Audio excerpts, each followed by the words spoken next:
Salouche. Voilà. Alors, de retour, hein, avec... bon, maintenant vous savez qui c'est, hein, tout est bon, pas de problème. La tâtonneuse. Alors, disons donc que ce coup-là, on va parler d'une œuvre complètement dans le même genre que celle qu'on a fait déjà ensemble, mais cette fois-ci, c'est encore plus grave en termes de défense à faire, puisque il n'y a presque pas du tout, justement, d'écart par rapport à l'œuvre d'origine. Bon, quand je dis presque, s'il y en a, mais c'est tellement supportable que ça doit se demander pourquoi il marche pas aussi bien. C'est Albator, le corsaire de l'espace, nom de Dieu de bordel de merde. Comment vous pouvez me dire que vous trouvez pas ce truc complètement génial? Mais bon. Alors, même si on va quand même faire point négatif, point positif, même si je trouve pas qu'il y ait beaucoup de points négatifs, ou presque pas, à part peut-être le respect de certains trucs au niveau design, mais on s'en fout parce que le but d'un film ce n'est pas d'être à l'exactitude quelque chose, c'est de prendre des libertés, c'est le concept. Mais bon, voilà. Là, effectivement, j'aurais aimé que le vaisseau garde ces espèces de tentacules perforantes où on va directement dans le vaisseau et que les armures ne soient pas goldées. Voilà, hein, c'est plus ou moins tout ce que j'ai à dire. Vas-y, lâche-toi, sois spontaneuse. Ok. Du coup, Albator à la base c'est une œuvre de Leiji Matsumoto. Et donc là, le film a été fait par Tei Animation. En point négatif, je ne suis pas trop d'accord, même si je l'ai aimé, hein, beaucoup aimé. On va parler d'abord des Nibelungen. Vous savez, c'est les trucs d'air. Hein. Du coup, je veux parler en premier lieu du design de Nimé. Ouais. C'est Nimé. À la base, moi, de comment je la connais, parce que lui connaît encore une autre version. Ouais, parce qu'elle est 68... 74. Non, c'est 74. Non, 64. Et moi, je suis 84. Voilà, c'est on a chacun 10 ans d'écart. Version. Donc moi je la connais comme étant à la peau violette, aux cheveux violet plus foncé, aux yeux jaunes et n'ayant pas de bouche. Tandis que Simon la connaît comme... elle est plus blonde et elle a les peaux plus vertes, mais pâle, elle est quand même verte pâle.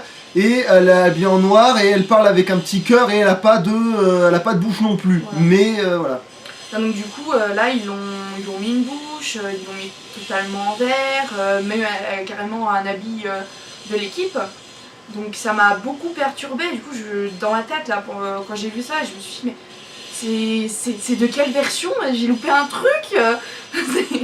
J'ai été, je vais pas dire choquée. Bon après certes elle est très jolie, mais ça m'a perturbée.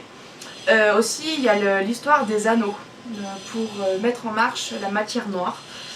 Où c'est elle qui l'active, alors qu'à la base, donc déjà je pense que tous les fans l'ont compris, il n'y a pas de matière noire dans l'histoire d'Albator.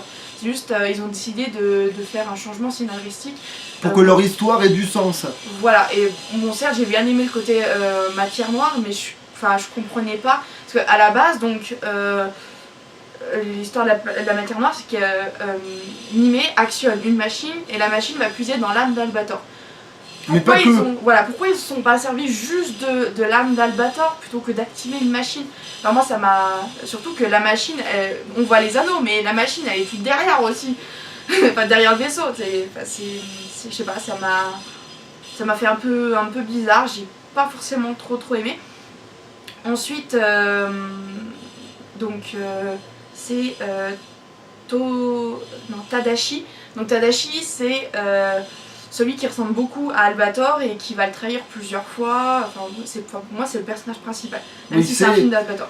En tant que héros, si jamais on voulait chercher un héros dans ce film, ce serait lui.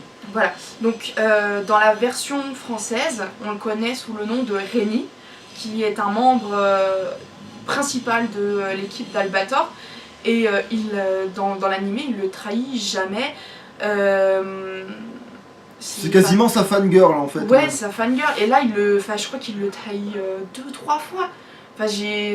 Dans ma tête, je me dis, mais est-ce qu'il va se mettre d'accord? C'est parce qu'ils lui ont mis du drama, une histoire tragique, ils ont creusé ce personnage pour le rendre digne d'être un Albator derrière cet Albator là qui est déjà tellement pété. Et ça... Je me suis dit, mais le pauvre Rémi, il lui sort une histoire Ouais, parce qu'en plus, l'histoire de 74, c'est sur Terre. Enfin, c'est pas une colonie ailleurs. Ça m'a fait bizarre. Bon. au moins il ressemble à Albator, on va déjà dire ça. Ensuite, ah oui, il y a un gros point en tant que fan que j'aurais aimé voir, c'est Toshiro. Donc Toshiro, il faut savoir que c'est le meilleur ami d'Albator qui... alors, je sais plus s'il a été tué dans 74 ou s'il est mort de crise cardiaque. C'est crise cardiaque, si. C'est crise cardiaque, donc sa femme est morte, il pouvait plus supporter, il a fait une crise cardiaque. Et son âme est allée au cœur du vaisseau. Et c'est là où Albator se recueille souvent pour avoir des conseils, des avis, ou quand il n'est pas là, c'est le cœur qui prend en charge la conduite du vaisseau. D'ailleurs, sachant que, puisqu'on parle des versions, dans celle de 84, il y a une sorte de petit bordel où il t'explique qu'en fait, Albator et ce gars-là, ils existent depuis plus ou moins la nuit des temps sur l'humanité et qu'ils se réincarnent à chaque fois dans un gars. C'est pour ça d'ailleurs qu'ils se passent le flambeau à chaque fois, qu'ils passent le flambeau à quelqu'un. Et les deux passent le flambeau tout le temps. Sauf que du coup, dans la version là, le Albator, on voit pas, non, en fait, on voit Albator passer le flambeau dans la version de 84, mais on voit pas l'autre passer le flambeau, mais il est, du coup, ça donne une impression qu'il est toujours vivant. Et en fait, c'est pas une incohérence, c'est juste qu'ils en ont pris un autre.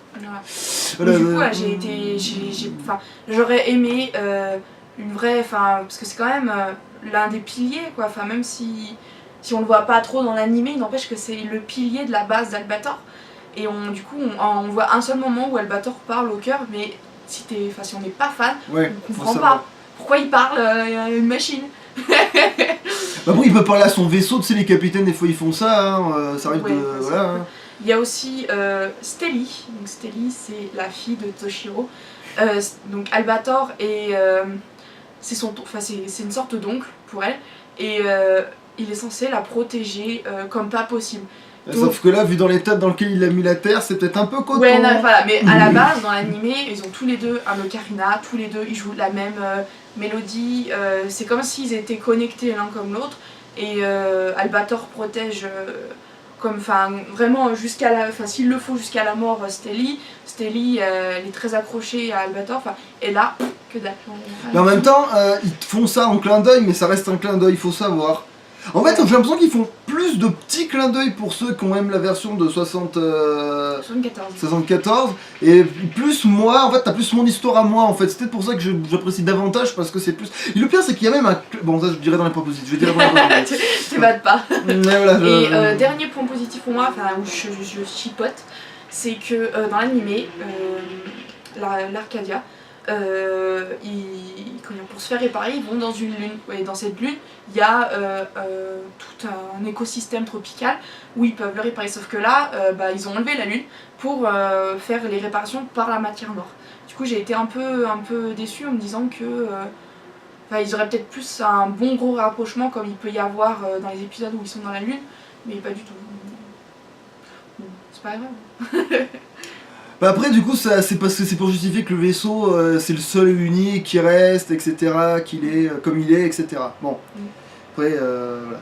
Du coup ça c'est des points que j'aurai à défendre dans le positif. Bon alors, est-ce que je trouve un point négatif à dire pour par rapport, sinon... oh.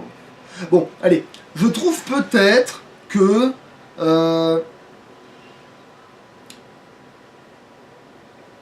ils auraient pu, c'est vrai que le Albator aurait pu être légèrement plus renfermé sur lui-même, légèrement, mais c'est tout. Genre, sinon sans ça il est quand même très bien fait, mais il aurait pu le faire un peu plus froid, c'est tout, juste un peu plus froid.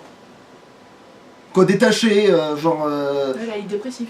Non, c'est pas vraiment ça, non, parce que justement, il fait, avec ce qu'il a sur la gueule, t'inquiète pas que... Bon, voilà. Donc du coup on peut passer dans les points positifs.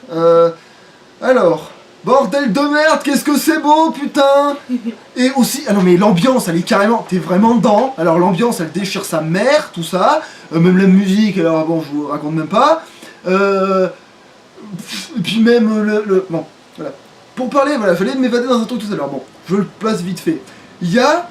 Dans la version de 84 justement, et c'est peut-être même le cas aussi de la version que t'as toi, hein, il y a... Non, c'est Richard Darbois qui double Albator en version française. C'est pas le même. Non, dans la version là, c'est Richard Darbois qui double. Bon, déjà c'est un putain de doubleur de ouf, mais bon ça.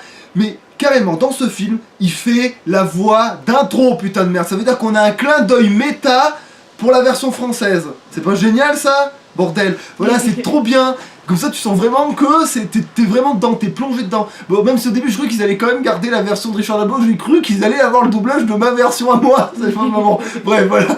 Bon, bah, finalement, non, ils ont un autre, voilà, ils ont quelqu'un d'autre pour doubler. Bon, mais c'est pas grave, parce qu'au moins, ils savent reconnaître les bases, voilà. Puis, pourquoi cet Albator, c'est presque un des plus badass qu'on ait eu dans ce film-là? Pourquoi? Parce que il a pris des décisions qui étaient très très très dures à prendre, et il a assumé tout du long. C'est-à-dire, il a quasiment condamné la Terre pour pas que ce soit des putains de bourges qui la possèdent et que tous les autres restes de l'humanité aillent se faire foutre. Donc du coup, qu'est-ce qu'il a fait? Il a dit, mais puisque l'humanité entière n'aura pas la Terre, personne ne l'aura. Voilà. Même si, au passage, du coup, c'est lui qui est responsable du fait que c'est la dernière Mimilung dans la version du film, et comme tu dis... Nibelung. Voilà. Voilà. Et pourquoi je trouve, en parlant de ça, voilà, pourquoi je trouve qu'elle est bien faite dans ce film? Parce que, bon, alors d'accord, elle a une bouche, d'accord, ses yeux ne brillent pas, d'accord, bon, d'accord. Mais c'est pour coller à l'ambiance du film, c'est tout. C'est pour qu'elle fasse pas tâche du tout dans le décor. Et puis on la voit quand même, il y a des références au fait qu'elle boit du vin, qu'elle... D'ailleurs, même, petit truc, c'est vrai que dans la série, j'avais trouvé ça vraiment ouf, que d'avoir des alcooliques à ce point-là. Ouais. Alors, pas de bouche, ça peut boire quand même. Ça, c'est bien, ça c'est bien. Genre, voilà, on n'a pas d'organes, mais on en a que faire, on va quand même picoler, rien à foutre, voilà. Ça, c'était bien, ça. Et tu te rappelles dans l'animé, dès qu'elle avait un hockey, elle s'illuminait? Oui, voilà, oui, ça c'était la version, oui, c'est vrai, voilà. Voilà. Et puis, bon, bref. Et là, dans cette version, elle a d'autres capacités, d'accord, elle parle pas avec son cœur, mais elle a des petites... Elle est connectée à la matière noire, donc elle peut se balader où elle veut dans le vaisseau, elle vole presque, elle se téléporte presque, elle s'évapore, ça fait presque fée verte, et ça, la fée verte, ça me la met dure. Bon, alors... ah mais ouais, non, mais carrément, hein, je déconne à peine, ça, vraiment, ça, s'il y a bien un truc qui... Voilà. Qui me fait bander, c'est la fée verte. Et du coup, ça me fait beaucoup penser à ça. Tu vas te faire censurer par YouTube. Voilà. Et voilà, s'il y a vraiment un truc que je kiffe, c'est ça. Donc voilà, c'est pour ça que ça me plaît. J'adore vraiment comment ils ont fait ce personnage. Ça me plaît beaucoup. Voilà. Et puis ils ont même les autres personnages, ils sont très respectés. Genre, t'as l'autre, comment elle s'appelle déjà, la blondasse là Nausicaa. Nausicaa, voilà, qui voudrait bien se faire Albator, mais qui arrivera pas parce qu'il n'y a pas le... Mais du coup, c'est elle la fangirl. Mais là, oui, dans ce cas-là, ouais. Mais c'est respecté parce que même dans l'animé de 84, c'est ça aussi, hein. Genre les deux, ils bavent sur Albator sans arrêt. Voilà, mais... Et là, d'accord, l'autre, il trahit Albator. Mais qu'est-ce qui se passe? Il se passe que il lui arrive des choses, que lui aussi, il a un passé putain de profond et intense et tout le bordel, que ça déconne pas du tout, qu'il a plein de choses sur la conscience aussi, mais aussi c'est son frangin là qui est... Alors, j'ai entendu dire que justement, voilà, son fameux frangin là, dans l'espèce de fauteuil, pas vraiment roulant parce qu'il est plus gravitationnel, voilà, bon bref. À un moment, on dit, ouais, Albator, il lui tire dans le dos, c'est inadmissible, mon héros de toujours qui... Alors déjà, dans ce film, Albator, il a jamais dit qu'il était le héros. Au contraire, il dit même bien qu'il a juste pris les décisions. Voilà. Et en outre, le gars, il a beau être en fauteuil roulant, il a quand même failli dérouiller l'autre, hein. Genre ça l'a pas trop empêché d'essayer d'étrangler son frangin, tu vois, son propre frère, hein. Donc le gars fragile, tu vous repasserais au niveau fragile, hein. Et il me semble en plus que dans les animés, c'est pas la première fois qu'Albator tire dans le dos. Oui, mais de toute façon, c'est même pas une question de tirer dans le dos, c'est une question que quand il a un vrai combat à faire, il est pas... Genre, déjà, les gars, c'est des gros enfoirés, il a pas à être réglo, hein. Genre, non. C'est un pirate. Et en plus, c'est pour sauver l'autre. Genre, c'est un geste noble, quand même, bordel de merde. Je veux dire, qu'est-ce que tu veux de plus? T'imagines dans le film, attends, tu peux te tourner s'il te plaît, je voudrais te tirer dessus. Mais oui, voilà, genre, va te faire foutre. Et en plus, à un moment, on m'avait fait la remarque dans ce film, Albator, on pensait qu'il se battait, c'est les gens qui connaissent pas, mes collègues, qui sont pas là toujours, qui pensaient qu'Albator, il se battrait un peu plus. Je dis, bah, manque de bol, même si tu regardes toute la série, il se bat pas tant que ça. Quand il se bat, c'est qu'il y a une vraie raison. Faut même vraiment dans que... Hein. Voilà, t'inquiète pas. Sur les autres navires. Voilà, faut vraiment qu'il se passe quelque chose pour qu'il dégaine l'épée et qu'il commence à t'en mettre une. Voilà. Genre s'il faut aller dérouiller le chef, tu vois. Voilà, c'est... T'envoies l'autre chef. Voilà, faut vraiment qu'il y ait l'autre gars en face, quoi. Et là, pour le coup, il s'est presque plus battu dans ce film que dans tout le... Voilà, bon, bref.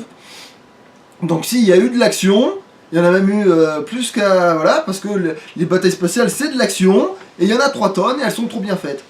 Et effectivement, cet Albator-là, c'est peut-être un des plus badass qu'on a, parce qu'effectivement, la machine, le cœur voilà, puisant dans son énergie à lui, pour supporter ça, il faut quand même qu'il soit vachement costaud, et il fallait que le prochain Albator soit aussi costaud que lui, c'est pour ça qu'il a cette histoire de drama, etc.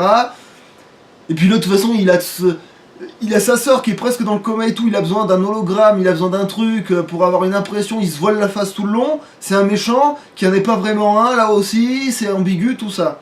C'est pour ça que c'est bien, parce qu'il n'y a pas vraiment de gentil et de méchant. Même si on essaye de faire passer Albator pour le méchant quand même dans cette histoire-là, mais bon... Il sera jamais un méchant pour notre petit car. Ah ouais, les vrais ils savent que le gars, il prêche la liberté, ça c'est le vrai message de ouf, la liberté, putain de merde. C'est ça. Du coup. Et puis même au clin d'œil, il y a aussi l'espèce de petit cormoran qui est là aussi. C'est un corbeau. Oui, bah un corbeau avec un bec pareil et un corps pareil. C'est un animé japonais. Je sais, mais pour moi c'est un cormoran. C'est le corbeau de Toshiro à la base, Bon, qui bref. a été légué à Albator. Voilà. Et il a sa petite scène marrante, et puis il est là, et puis il est sur l'épaule, et voilà, il a de la gueule aussi, tout a de la gueule. Voilà. Ah oui, et puis j'aime bien qu'ils aient quand même gardé le nom japonais, l'Arcadia pour le vaisseau, même si c'est vrai que dans la version de 84 il s'appelle l'onde de la mort et que ça a de la gueule aussi. Chez nous c'est l'Atlantide.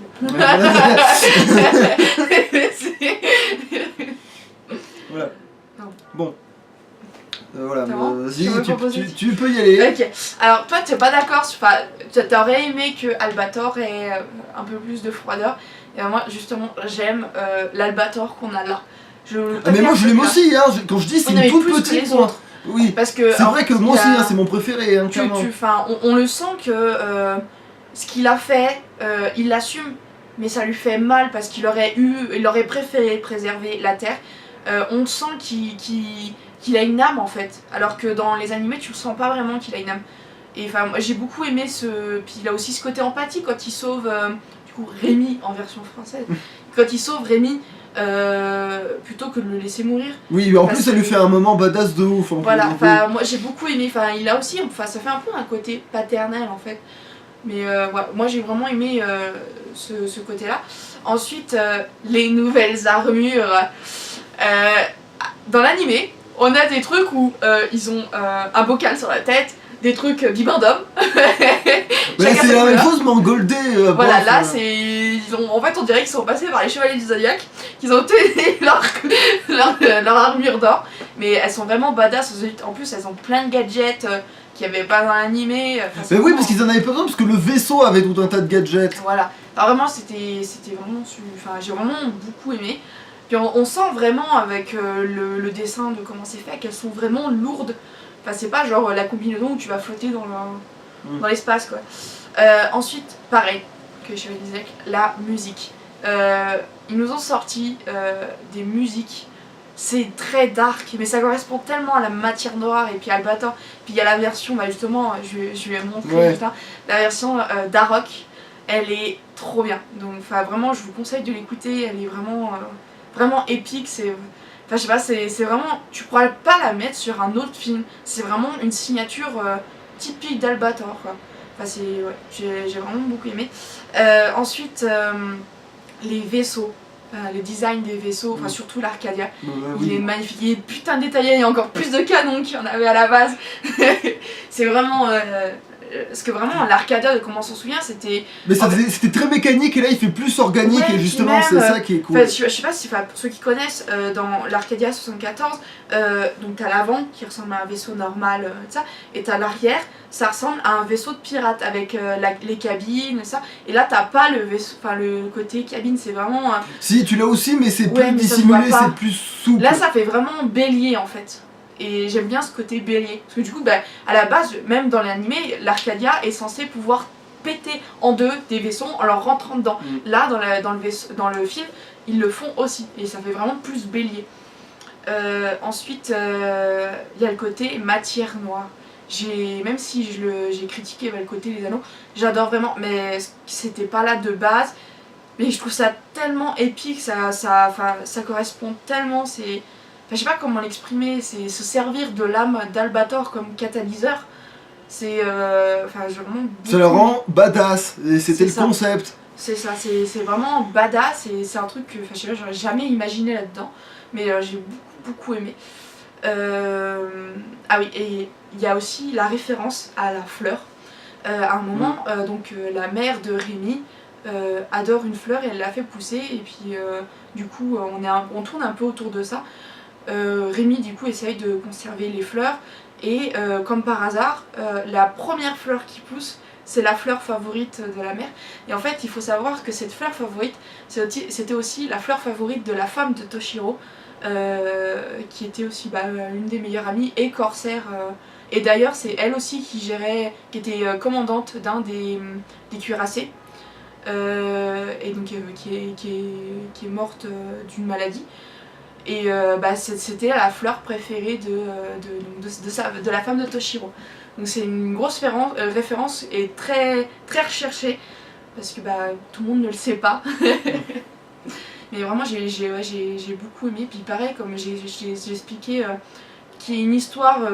Enfin, c'est bien d'avoir fait la matière noire, mais du coup ils ont expliqué l'arrivée des Nibelungen.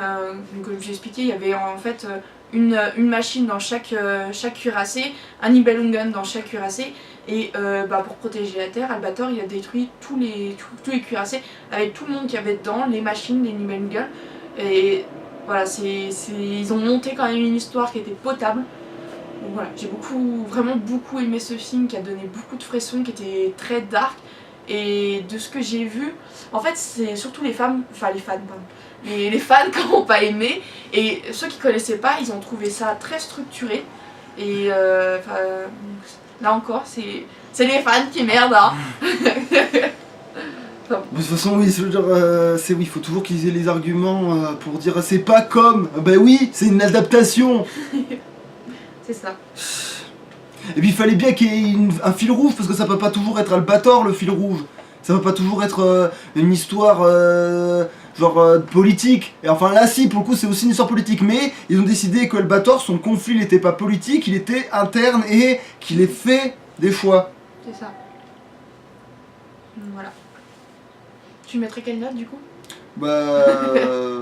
8 quand même, au moins. Parce que après je peux pas, voilà, c'est monter plus haut, parce que non, mais oui, dans son genre c'est 8, mais même si moi, dans mon cœur, il est plus haut que ça, mais évidemment, mais c'est 8, voilà. Du coup, ouais, moi, comme c'est aussi l'un dans mes top 10, mais j'ai une préférence pour Chevalier du Zodiac, donc ça sera 8,5. Ah, on met pas trop de virgule, on peut mettre une virgule, mais c'est une merde. Allez, on va dire 8. Ouais. Mais voilà, je peux pas mettre 9 comme du Chevalier du Zodiac. Enfin bon. C'est tout? Ouais, donc voilà, alors après, oui, si le film, vous l'avez pas vu, essayez de vous faire une idée, etc. Ou même renseignez-vous même sur l'œuvre en général, parce que c'est excellent de base. Voilà. Grave, à l'époque c'était sur cassette. On connaissait la cassette. Donc voilà, voilà, et puis n'oubliez pas, pour la liberté. Voilà. Salut. Salouche.